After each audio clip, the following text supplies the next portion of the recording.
Paulo, eu com o Maurício, nós escrevemos o livro do cemitério, que conta um pouco da história do cemitério e um pouco das personalidades que aqui estão sepultadas.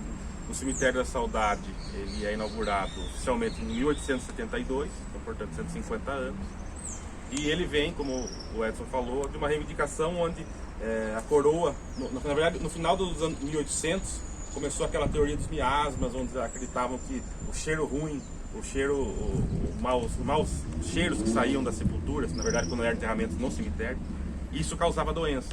Então, no final do século XVIII, começando no século XIX, a coroa portuguesa fala que tem que se criar cemitérios. Então, em 1801, o rei de Portugal começa essa movimentação para a criação de cemitérios. No Brasil, isso só chega em 1825. E em Piracicaba, essas discussões só chegam em 1829. Então começam as discussões para onde vai construir o cemitério. Então, através das atas da Câmara, a gente consegue entender que começam a pensar cemitérios próximos da Rua Riachuelo, mas todas as ideias são abandonadas. Por quê? A responsabilidade do enterramento sempre foi da Igreja Católica. Então, desvincular a Igreja Católica da morte era uma coisa muito difícil. Tanto que na Bahia, em 1836, acontece a cemiteirada, onde a população se revolta contra a construção de um cemitério. Mas na verdade não é contra o cemitério, e sim contra a religião. Como que a gente vai parar de enterrar na igreja? Enterrar na igreja além de importante para a igreja, porque a igreja que coordenava os ritos,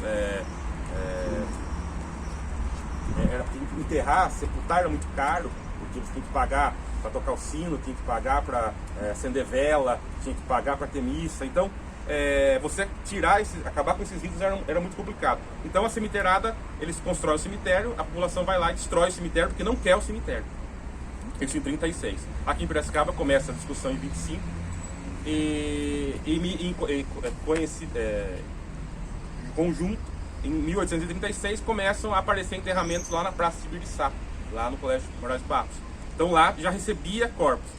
Lembrando que Piracicaba a gente faz um projeto, o Maurício faz um projeto que te assombra, que a gente faz pastório, e o Tiago, que é o parceiro nosso, sempre fala, tocar nessas questões é muito delicado, porque Piracicaba foi uma cidade que teve muito escravizado.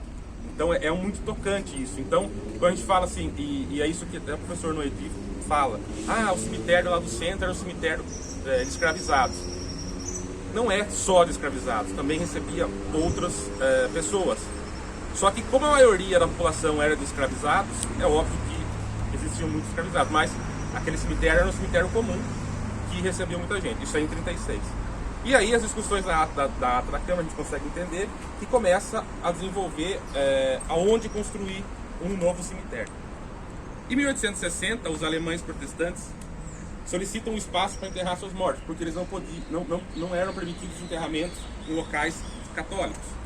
Então eles não tinham onde enterrar seus mortos. Enterravam nas suas fazendas, nas suas chácaras, e eles solicitam um espaço e recebem um espaço ali atrás, que foi o embrião desse cemitério, que ficou conhecido como Cemitério dos Protestantes, e esse bairro conhecido como Bairro dos Alemães justamente por isso. Não só alemães, tem americanos, enfim, gente, há católicos. E eles foram sepultados ali. O primeiro enterramento ali é de 1869. Então ali é o embrião desse cemitério, que funcionou junto, dividido por um muro, que depois nas reformas, possivelmente de 1906, que é a construção do portal, esse muro foi desativado. Então o cemitério aqui, ele é inaugurado em 2 de dezembro de 72, apesar de ser um local, a tentativa de ser um local público e laico, quem vem benzer o cemitério é o padre ainda. Então, mostrando essa ligação com a Igreja Católica que não consegue desvincular disso. Então o padre vem, em maio, inaugura, batiza o Campo Santo, como ele é chamado. E o primeiro enterramento oficial é de uma escravizada, de nome Gertrudes, mas existem livros que falam que antes disso houve o enterramento de uma filha de uma mulher chamada Estrela do Norte. Então, mas a gente não tem localização, nem sabe onde foi isso. Muitas sepulturas antigas, a mais antiga talvez é esse espaço protestante que fica ali, e as outras não surgem mais.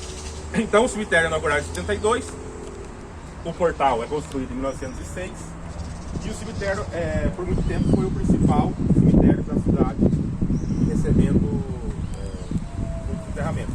É interessante falar, por exemplo, que a entrada do cemitério era ali, que é o portão de 1871, foi construído um ano antes da inauguração. Ali era a entrada principal, que justifica inclusive o posicionamento do Padre Galvão, que fica no meio.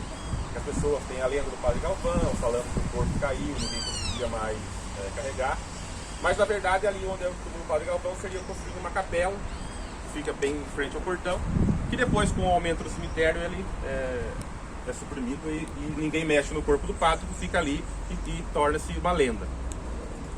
E para finalizar, perto do portão tem talvez um dos personagens mais famosos aqui, que é o Gaspar Fessel, que foi o primeiro coveiro do cemitério, e ele trabalhou por 33 anos aqui no cemitério. Quando ele assumiu, havia enterrados aqui por volta de 600 pessoas, e quando ele aposenta, ele já tinha sepultado um pouco mais de 20 mil pessoas. Isso em 1910. E lembrando que a população de Piracicaba em 1910 era de aproximadamente 20 mil pessoas, então ele enterrou muita gente.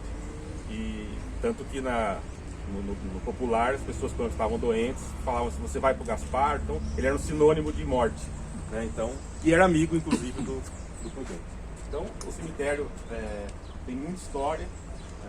A gente evidencia, claro, as pessoas famosas, como Prudente, Tales, Almeida Júnior, mas são as pessoas simples que são responsáveis pela construção da cidade.